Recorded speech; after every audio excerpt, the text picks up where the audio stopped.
This video is a quick overview of Shodan. So Shodan is a tool or a website used for passive intelligence gathering. It is basically a database of vulnerable systems on the internet. If you already know the target's domain name, this is a very useful place to start with passive intel gathering.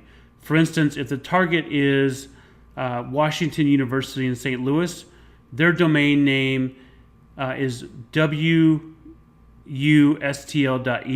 That's their domain. So I can search here in Shodan with hostname : wustl.edu,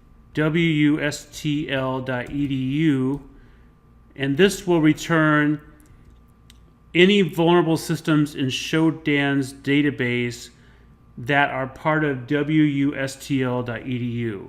So hit enter there, it's going to search.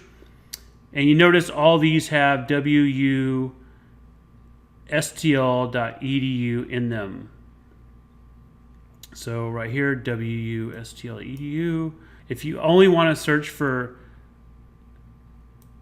wustl.edu systems in the United States, you can add the country here, country : US. US. And then if you only want to search for what's in St. Louis, because we do have two locations, you can also add the city. So city, St. Louis. So now we've drilled down to only items for the wustl.edu domain in the United States in the city of St. Louis.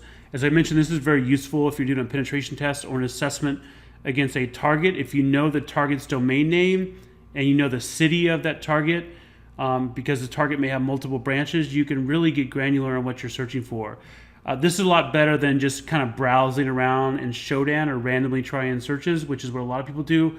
This gives you an accurate footprint of that organization's vulnerabilities, at least from what Shodan thinks they are, based on the domain name of that organization.